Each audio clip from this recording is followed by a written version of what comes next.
Welcome, everyone. My name is Jeff St. Laurent. This is the Tuesday live show. I help coaches transition to a full-time business, and today we're going to be talking about the truths of entrepreneurship. You want to start a coaching business, and like you've never been in this space before. I've been doing this since full-time since 2004, and prior to that, I was in the fitness industry. Had my own business as well. Was part employee, part business owner, etc.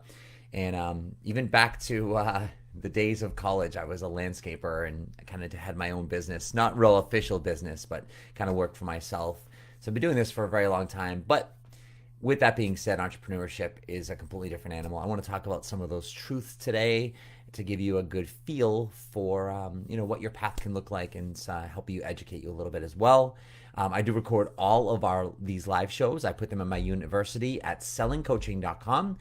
Like I said, I help coaches transition to a full-time business. If you check out my university at sellingcoaching.com, I have a lot of great resources there. In addition to if you want to start off on the homepage, if you enter your name and email, that's going to get you my audio resource, which is called Launching Your Coaching Business, the First 3 Vital Steps. And of course, that's also going to put you in my email community. That's going to allow you to get some great information on a weekly basis and stay tuned with some of the programs and courses that I offer as well. Now, with that being said, let's talk about the truths of entrepreneurship. Now, there's the typical stuff like, all right, you got to work hard, you got to put the time in, things like that. Of course, that's absolutely unequivocally true. The thing about entrepreneurship that's, very different than, being an employee is there's an element of time that as an employee, typically you're putting in an hour and you're getting paid for an hour. Now, there's some people obviously that are on salary. They have certain work hours, but obviously they put in more or less time, they get paid the same, right? It's but they have a fixed amount that they're going to get paid, no matter how much or little that they're going to work. There's a guarantee. With entrepreneurship, there's no guarantees, obviously, and it's not about time at all. It's about results. In other words, it doesn't matter how much time you spend in your office. Doesn't matter. Zero relevance. Yes, you've got to put the time in. And as I say, consistency over time. Yet at the same time, I know many people that put plenty of hours in. Coaches that have come to me, that have been in business for X amount of years. And they're like, oh, I've been doing this for years. And they haven't gotten any results or much results to even talk about. So time is not a factor. It's creating results in a given amount of time. Therefore, it really requires us to understand what we're doing. And in the beginning, it's hard, it's challenging to understand, even though it's fairly simple in terms of getting out there, creating relationships, opening up conversations, things like that. But when you're starting off, it's just like, well, what do I say? How does that work? There's all new scenarios, etc. That can make it challenging. So the first is just understanding it's not about time. It's about the results you can create in a given amount of time.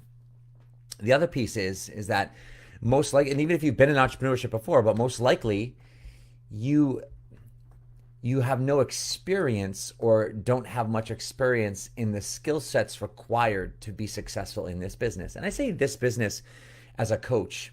Today I said I'm talking about entrepreneurship, and the truths. Coaching business is very different than traditional entrepreneurship businesses. And there's a lot of different types of businesses out there. And there's obviously some crossover. But there's certain skill sets in this business that require us to hone and develop and I would say master over time. And there's two in particular, and these two, obviously, these are the biggest ones that I work with and teach. And in no particular order, one of them would be selling, and the other one would be your presentation skills, which there's definitely some crossover with the two of them.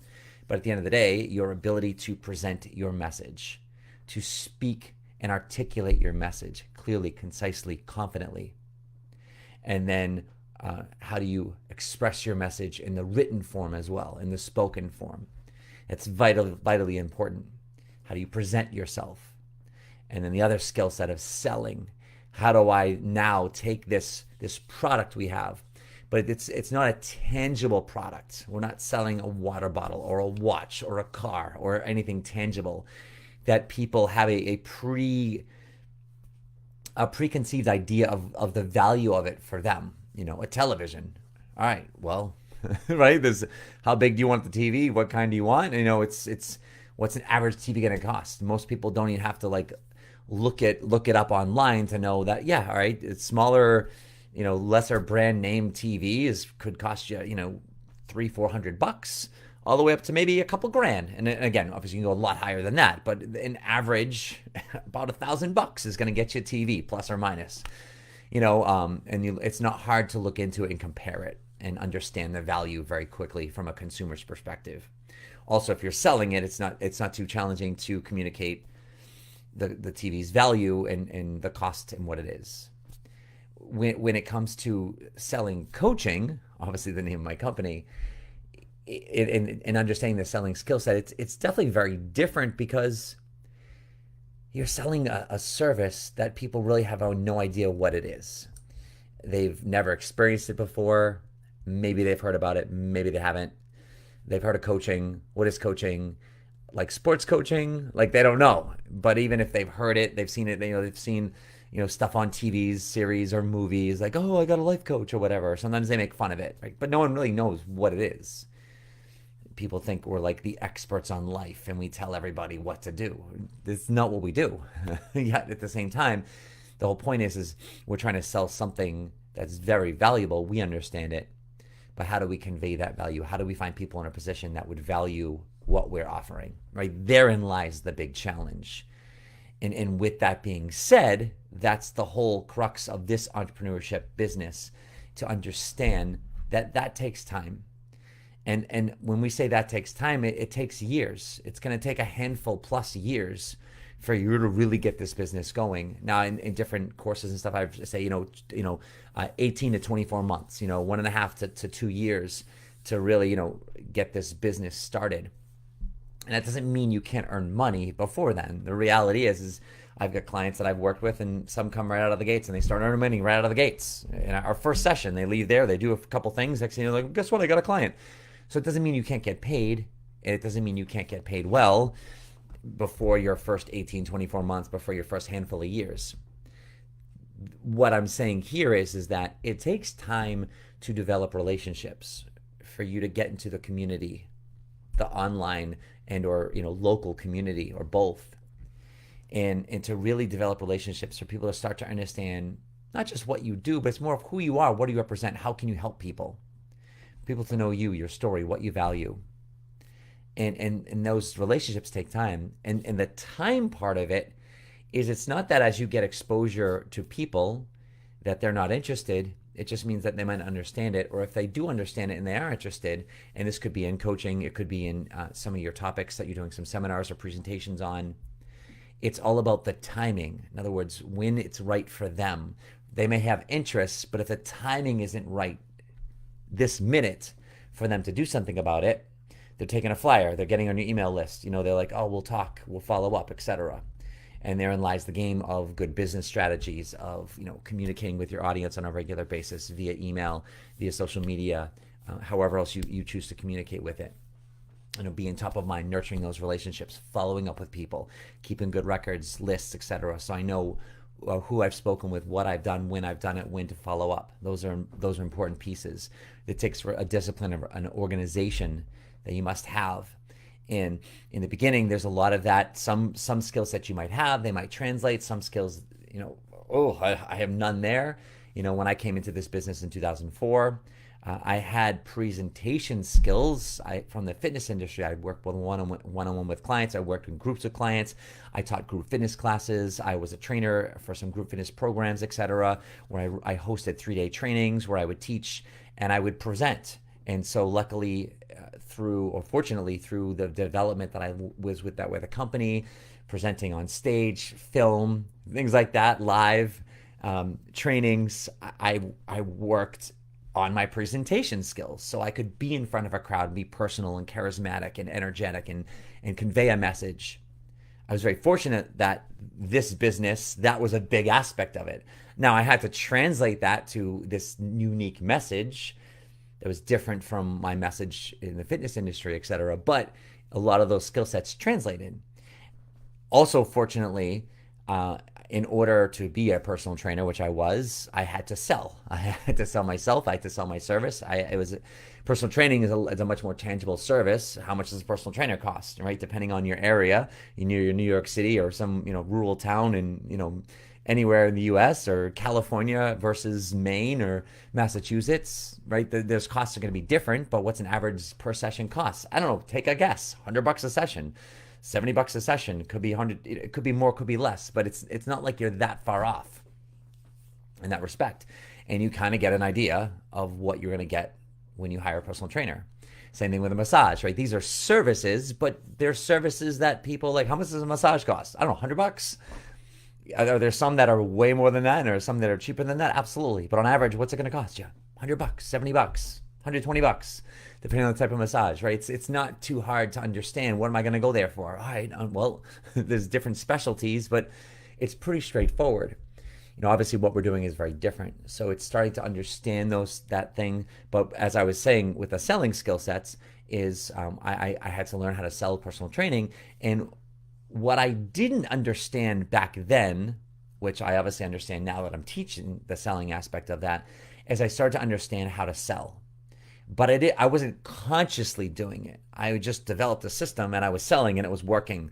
But I didn't know what was working and why it was working. I just knew what I was doing was working and it was a system I developed. So I just kept doing it because I never had to teach it. To me, it's like something if you know, doesn't mean I don't understand it a little bit, but until you teach something, you don't really understand the mechanics of what you're actually doing. That's just my opinion on certain things. So when I kind of came into coaching, I realized I'm like, oh, it's something similar, but now I'm selling a much more ethereal and vague product, called coaching, or service called coaching.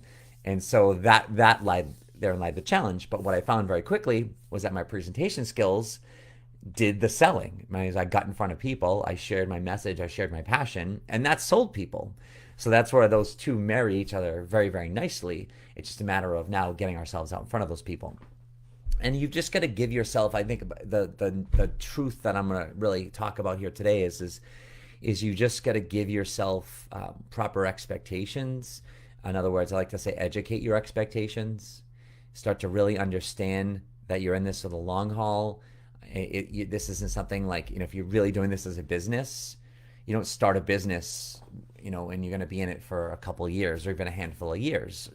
Odds are you're going to be doing this business for hopefully a long time, whatever that business looks like for you. It doesn't mean it's a full-time thing, could be part-time, etc., fit your lifestyle, but it's going to be a longer term thing. And so developing that patience that, yes, we want results yesterday. However, you've got to give yourself that work and the consistency over time to allow it to unfold, to allow yourself to catch up to what you're doing and realize that you're doing. That's where you need those years. And that's a patience that a lot of people don't really understand.